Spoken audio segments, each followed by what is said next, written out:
Welcome to M2M Coverage, everyone.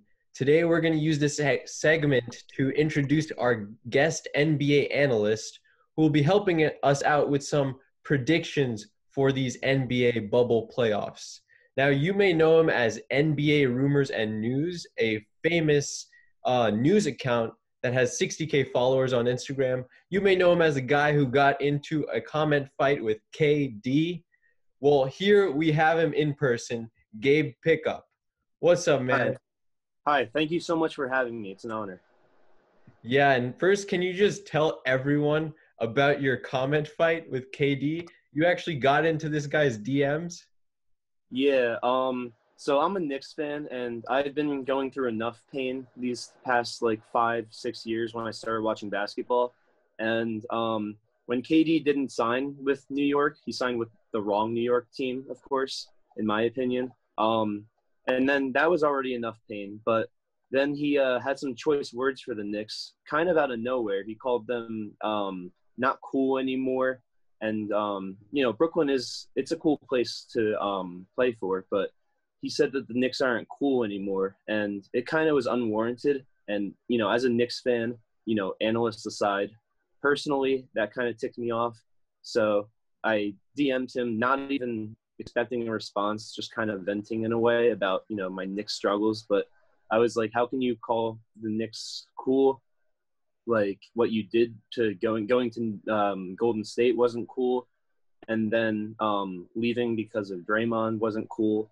And then I was like, I know you see this. I'm not an idiot, since he has responded to a lot of fans. And then I went to bed, not expecting anything. I wake up, I see a notification in the DMs saying "Easy Money Sniper," and I was kind of shocked. Was never expecting it. And then we got into a little bit of a feud. Somewhat respectful, somewhat not safe for work. And yeah, I mean, it was very interesting. Nothing I would have ever expected. So you were just defending your team, obviously, and you obviously pissed him off or kind of got him annoyed in some way because KD loves to get in fights with fans. Were you using your famous account or? No, I was using my personal account. I don't even think that he knew that I was the same person that ran my NBA account. I don't even know if he knows my NBA account exists. I was using my personal account, in which I'm following a lot more people than are following me. So it was kind of a shock because my platform had absolutely nothing to do with the response. Wow, that's a crazy story, man. Thanks for Yeah, sharing that with us. yeah, of Well, course. that's definitely respectable. That you would go out there. It does not matter who you're talking to. You're going to go out there and defend your team, and I like that loyalty.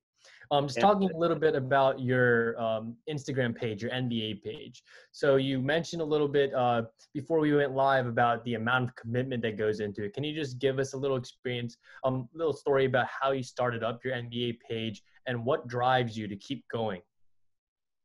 so I started up with an original account called NBA Rumorville back when I was 13 years old.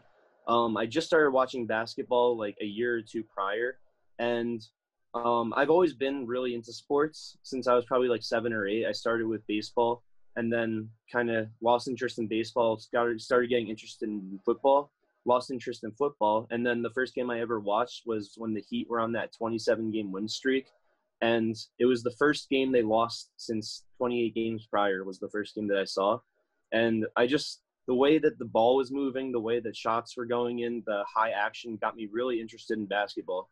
And when I'm interested in something, I'm not really one to like vary interests. I kind of get really focused on what I'm interested in.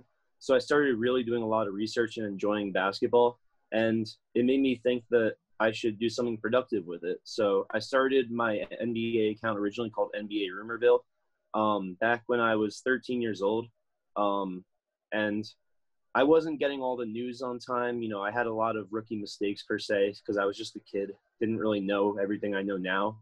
Um, and then I had another account because that one got hacked actually because 14-year-old me didn't really know who to trust and gave the password to the wrong person.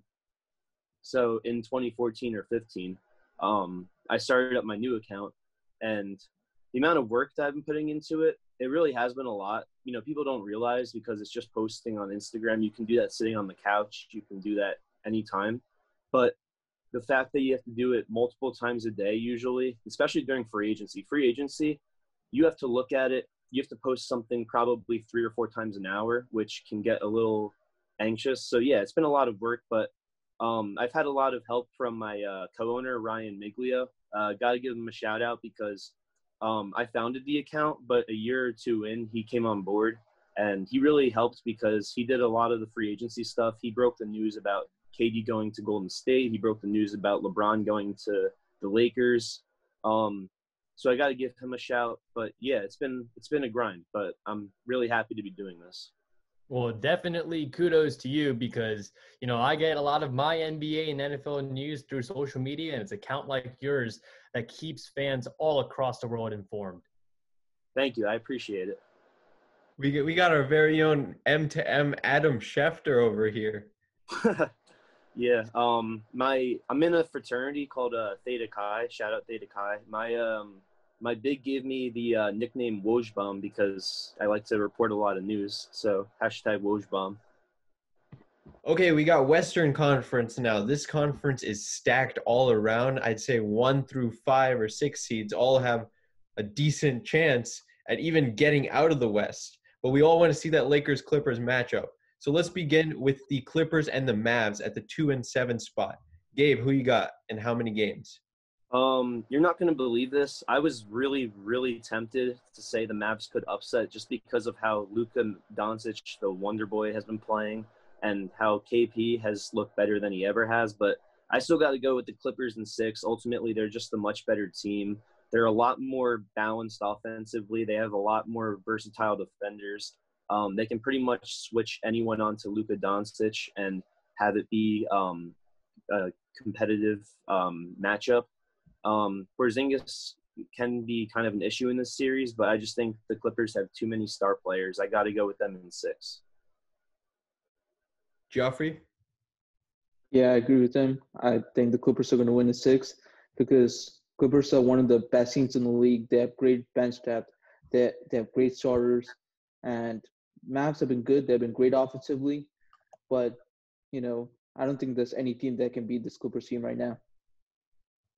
And Kevin, any I also agree Clippers in 6, but, I don't think the Clippers are as invincible as I thought they were when they destroyed the Pelicans. That was just more the Pelicans being bad. But there's also reports that Trez might be back for even game 1 against the Mavericks, and he brings another element to this Clippers team.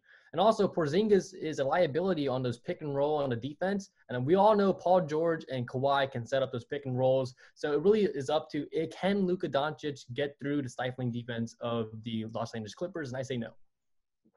I'm going to go one less there. I'm going to go Clippers in 5 for the reasons mentioned before. But I think the Mavs really have some problems on defense. We saw it in the Portland game. We saw that they can't defend the 3. They can't defend pretty much anything.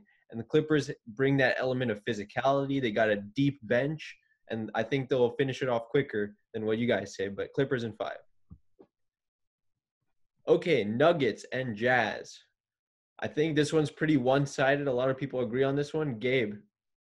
Yeah, I assume I agree with you here. I got the Nuggets in 5. If the Jazz were fully healthy and didn't have any chemistry issues, I could see this going 6 or 7 and maybe even the Jazz upsetting the Nuggets. But right now, the Jazz, you never know what chemistry issues are still there between Donovan Mitchell and Rudy Gobert. And also, no Bogdanovic is a huge issue because he was a very underrated player for that team. He averaged 20 a game. That's a huge offensive blow. The Nuggets just have too much. They just have too much depth and too much star playing. They have too much, pretty much everything. They completely overpower the Jazz, and for that reason, I got to go Nuggets in 5. Geoffrey? Yep, Nuggets in 5. And the main reason for that is because the Jazz just haven't been that good. In the bubble, they've been horrible except against the Pelicans. And if you look at this Nuggets team, Michael Porter Jr. has been amazing. He's been playing out of his mind. And then, this team is a little young, but other than that, I don't see how the Nuggets are going to lose this game. Kevin? Well, actually, I have the Nuggets in 6, and you say Michael Porter Jr. has been playing out his mind. Yes, that's correct, but he's also, again, a liability on defense. He's kind of young there, does not really have the experience. Nuggets are also missing Gary Harris and Will Barton. They have not played in 5 months, but Torrey Craig has been pretty serviceable in that replacement. He's been playing with that effort, and Nuggets just overall have more effort. The Jazz, like Gabe said, do have chemistry issues, and actually Mike Conley also left the bubble for the birth of his child. So that's one less person that the Nuggets can focus on and more focus on Donovan Mitchell. So can people like Jordan Clarkson hit those threes that the Jazz need? I don't think so. Nuggets in 6. Yeah, I got Nuggets in a sweep. I think the Jazz are weaker than most people, even weaker than most people think right now, because of the fact that Donovan Mitchell needs to be making shots, and he hasn't been making as many shots in the bubble. He had to make some crazy shots in that 2 overtime game that the Nuggets and the Jazz did play earlier. But I think we see some crazy passing from Jokic.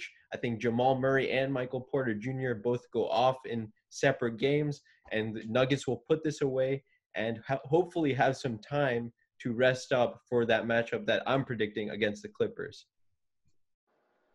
All right, now we get to the fun matchups, the Rockets and the Thunder. This one is big because Russ is confirmed missing the first game, and I think he's probably confirmed missing the first 4. My bad. He's missing the first 4? Yeah. Okay, that's some new information for me that influences my prediction. But Gabe, who you got in this series? Yeah. So no Westbrook, but I still think we've seen how the Rockets and James Harden these past 2 years have played against teams that are very well-rounded and underdogs, and they've kicked their butts, whether it's the Jazz with Donovan Mitchell, the Timberwolves with Cat and Jimmy Butler. They've played well just by playing the ball through James Harden exclusively. So for that reason, I still go with the Rockets in 5. I don't think it's going to be that close. There will be some close games, but no Westbrook. I still think that the Rockets got it over the Thunder. So I say Rockets in 5. Wow, I saw some crazy reactions. I know somebody's thinking you're a little crazy. Rockets in 5 with Russell Westbrook out 4 games. Geoff, you got any difference to that? Yeah, the Thunder have been great so far. You know, Shai Gilgeous, Alexander, Chris Paul, they've all been playing great. But I think the Rockets can win this in 7. If you look at James Harden, I don't think enough people talk about him right now because he's been averaging 35 points a game in the bubble. And if he doesn't, choke like he does usually in the playoffs, it's going to be a competitive game. And I think the Rockets can win even without Russell Westbrook. Fact. Kevin? I also got the Rockets in 7. And I would argue, again, without Russell Westbrook, actually Houston's offensive efficiency goes up. Yes, Westbrook offered that penetration, which gives more open looks for their perimeter shooters. But I trust James Harden to make it work. But I do think it's going to go all the way to 7 games because just Oklahoma City Thunder are well coached. And also Chris Paul's revenge tour. Harden wanted him out of Houston, and now he's going to come back with something to say. And also OKC got back Dennis Schroeder. And that's a huge addition to that team. They got that trio with Shai and Chris Paul and Dennis Schroeder. Going to be very competitive, but Russ is going to make that difference when he comes back. Yeah, so I don't know if Russ coming back after 4 games is going to be enough. And that, if it was 1 or 2 games, maybe 3 games, I would have said Rockets win. But I think Russ is actually really vital to this Rockets team. And the fact that he's the one who drives in and kicks it out to the shooters is what makes this Rockets team click.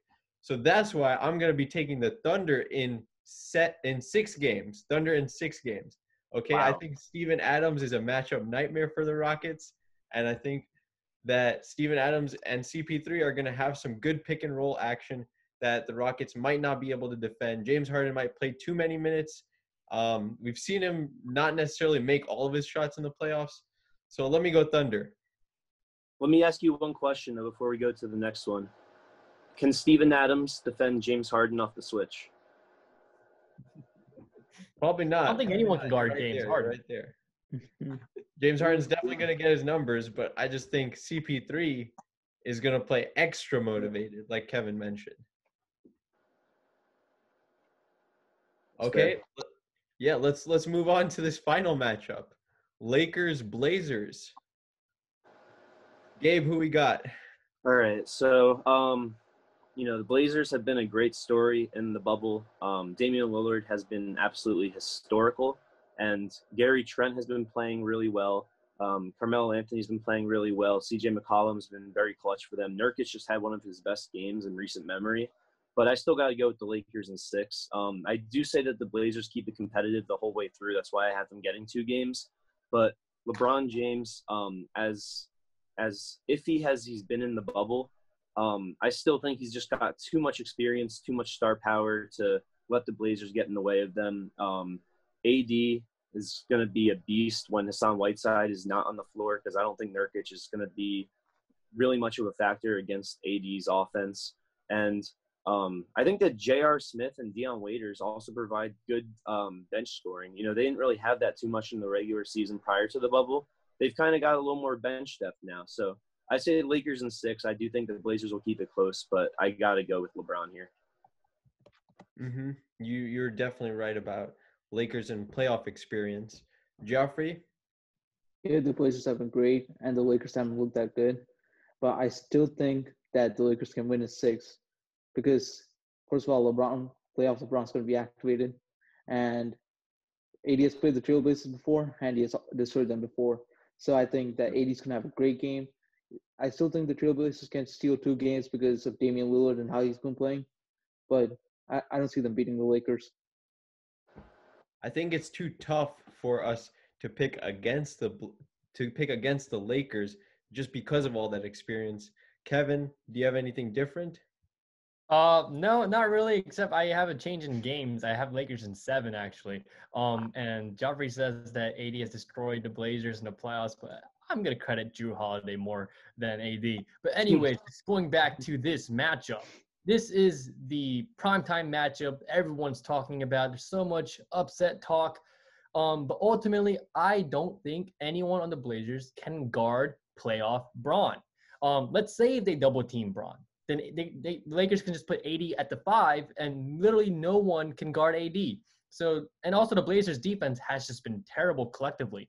And our past guest, Avi, also talked about, the last time the Blazers and Lakers played. This was on Kobe's Memorial Night. Dame went off without Nurkic or Melo. So, yes, Dame is capable of making all of these games competitive. Who is going to guard Dame on the Lakers? KCP? Caruso? Danny Green? No one can guard Dame. But the Lakers playoff Braun is just too much for anyone to handle in the first round. I'm going to say Lakers in 7. And I'm going to go back to the other 2, say Lakers in 6. I just really can't support Portland with the way they've played defense and the way that they've given Dame and CJ so many minutes. CJ's playing with a fractured vertebrae. It's not close physically because of AD. AD, I think, wins over Nurkic, and that's why I got Lakers in 6.